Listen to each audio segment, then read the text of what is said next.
just a few days ago. In full coordination with President Trump, Israel has agreed to a ceasefire. We thank the United States for its support and for its critical role in helping remove the Iranian nuclear threat. Last night, 4 innocent civilians were murdered in Beersheba by Iran. Their tragic deaths are a reminder of the evil we faced. My friends, Israel is a peaceful nation. We pray for peace 3 times a day, but let no one mistake our desire for peace as a weakness. Any violation of the ceasefire and any threat against our people will be met with a forceful response. We have demonstrated that we can and will act to defend our people against any threat. We will do so with overwhelming strength and moral clarity. We have seen the seismic impact of the Abraham Accords. Today, I have no doubt that the leadership Israel displayed in recent days will enable more countries to join the path of normalization.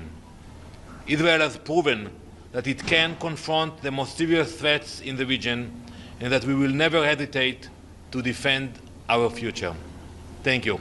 Ambassador, 2 questions to do with China Central Television. First, a U.S. congressman today sent a letter to nominate President Trump Nobel Peace Prize. What is your opinion? And secondly, many leaders talking about another ceasefire, which is Gaza ceasefire. Do you think it's a good time now to talk about Gaza ceasefire? Thank you. Well, first, I think that President Trump deserves a Nobel Peace Prize. I think we should thank him for his leadership, for the brave decision he took, and to recognize the effort of the United States. Regarding your second question, yes, we hope to see a ceasefire also in Gaza. There is a proposal on the table that Ambassador Witkoff put forward, and we hope to renew the negotiations on that proposal. Mr. Ambassador, can you tell us what the follow-up to this ceasefire announcement is going to be? Are there going to be diplomatic talks between Iran and Israel? Is this something that Israel would like to see? The Iranians have already indicated that they want to see talks. Well, Edith, after every military operation or conflict, you have the diplomatic efforts. And I'm sure it will be the case also in this scenario. Because diplomacy failed, we had to act, and the US had to act. So I think, yes, we will have to speak and negotiate and make sure that we will not repeat and get to a situation where we were 12 days ago when we had a major threat in the Middle East. How do you see those starting? Well, it's too early. It's too early. You know, we just announced about the ceasefire today, but I believe it will happen soon. Ambassador, you're talking about... Thank you so much, would you support the Security Council having a resolution on the ceasefire between Israel and Iran? And would you maybe discuss it with your Iranian counterpart in person? So I don't have any communication with the Iranian representative at the UN. I don't think that we need a Security Council resolution. The parties accepted the proposal of President Trump. But maybe in the future, there will be a place for involvement of a UN organization. Ambassador, Iran said that it moved most of its highly enriched uranium before the strike before now. Does Israel know where it is? And President Trump said the program has been obliterated. Does Israel agree with that? What's your assessment?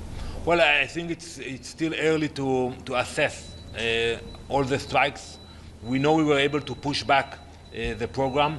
We were able to remove the imminent threat that we had. And Prime Minister Netanyahu spoke about the uranium you mentioned, that we think we have a knowledge about it, but we cannot go into details about it. Ambassador, you're talking about the expansion of Abraham Accord. Are you referring to certain countries, like in particular in the region? What countries you're talking about? Well, I'm very optimistic. I think we should not name names. We should talk with our neighbors. I think they saw our capabilities, our intentions, and I think now it's time to build bridges and partnerships in the region. You know, we are very proud of the relationship we have with the Abrahamic countries like the UAE, Bahrain, Morocco, for sure the treaties we have with Egypt and Jordan, and I believe we will see more countries joining this path of peace. Mr. Ambassador, the Iranian leadership, including the President Masoud Pezeshkian, are announcing this conflict as a victory for the Islamic Republic of Iran. What does Israel and you personally think about they are announcing this as a victory for the Islamic Republic? Well, I think the last thing that they can do is call it a victory. You know, maybe they want to show face to their people, but I think the Iranian people are smarter. They realize that, you know, what the regime did over the years was bad for Iran, and that both Israel and the US had and have the capabilities to push back the evil regime when they do those kind of things. Thank you very much. What's your position on the renewal of UNIFIL? It will be discussed next month. So we still have time for that. It will be discussed only in beginning of August, I believe. So we will speak with the commanders and with the partners about it. Thank you. Thank you.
The 9,944th meeting of the Security Council is called to order. The provisional agenda for this meeting is non-proliferation. The agenda is adopted. In accordance with Rule 37 of the Council's Provisional Rules of Procedure, I invite the representatives of Germany, the Islamic Republic of Iran, and Israel to participate in this meeting. It is so decided. In accordance with Rule 39 of the Council's Provisional Rules of Procedure, I invite the following briefers to participate in this meeting. Ms. Rosemary DiCarlo, Under-Secretary General for Political and Peace-Building Affairs, and His Excellency Mr. Stavros Lambrinidis, Head of the Delegation of the European Union to the United Nations. It is so decided. The Security Council will now begin its consideration of item 2 of the agenda. I wish to draw the attention of Council members to document S/2025/335, a letter dated 28th of May 2025 from the President of the Security Council, acting in the absence of a facilitator for the implementation of Resolution 2231, addressed to the President of the Security Council, and document S/2025-397, the 19th report of the Secretary General on the implementation of Security Council Resolution 2231. At this meeting, the Council will hear briefings by Ms. Rosemary DiCarlo, His Excellency Mr. Stavros Lambrinidis, and Ambassador Samuel Zbogar, Permanent Representative of Slovenia, in his capacity as Security Council Facilitator for the implementation of Resolution 2231. I now give the floor to Ms. Rosemary DiCarlo. Madam President, thank you for the opportunity to brief the Council on the Joint Comprehensive Plan of Action and the implementation of Resolution 2231. As the Secretary General noted in his latest report, with less than 4 months left until the termination of its provisions, the objectives of Resolution 2231 and those of the JCPOA have yet to be fully realized. This is regrettable. The JCPOA was adopted in 2015 to ensure that the Islamic Republic of Iran's nuclear program would be exclusively peaceful. It included sanctions relief, nuclear program restrictions, and monitoring and verification. The JCPOA has faced many challenges since its inception, including the withdrawal of the United States from the agreement in 2018 and Iran's withdrawal from some of its commitments as outlined in the plan. Still, over the last few months, JCPOA participants increased their efforts to identify a way forward for full implementation of the plan. In addition, Iran and the United States engaged in 5 rounds of bilateral talks facilitated by Oman. Regrettably, neither of these initiatives produced a way forward to ensuring the peaceful nature of Iran's nuclear program. The military escalation between Israel and Iran since 13 June and United States airstrikes on Iran's nuclear facilities on 21 June complicated prospects for achieving full implementation of Resolution 2231. Iran strikes yesterday on a base in Qatar, an action which the Secretary General condemned, further exacerbated insecurity in an already tense region. Madam President, earlier today, the Secretary General welcomed the announcement by the United States, in coordination with Qatar, of a ceasefire agreement between Israel and Iran, and urged them to respect it fully. This is a significant achievement that potentially pulls Iran, Israel, and the region back from the brink. The people of Iran and Israel have already suffered too much. According to the Iranian Ministry of Health, since the start of the conflict, at least 606 people have been killed, with 107 killed in the past 24 hours and 5,332 injured. According to Israeli authorities, 28 people were killed and 1,472 were injured during the conflict. Madam President, in its quarterly report of 31 May 2025, the International Atomic Energy Agency observed that the significantly increased production and accumulation of highly enriched uranium by the Islamic Republic of Iran was of serious concern. The IAEA reiterated that its verification and monitoring activities related to the JCPOA have been seriously affected by the cessation of implementation by Iran of its nuclear-related commitments under the plan. The agency also again noted that it had lost its continuity of knowledge on many aspects of Iran's nuclear program, as it had not been able to perform verification and monitoring activities in the Islamic Republic of Iran for more than 4 years. In addition, the IAEA noted it was unable to verify the total stockpile of enriched uranium in the country and had not done so since February 2021. During the reporting period, the Secretary General received several communications from JCPOA participants.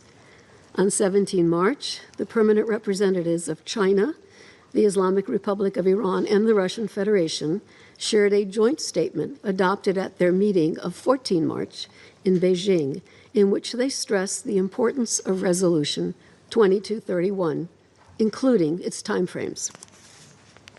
In a separate letter received the same day, the permanent representative of China shared a proposal for the settlement of the Iranian nuclear issue, highlighting the JCPOA as the basis for a new consensus and cooperation through dialogue and a step-by-step and reciprocal approach.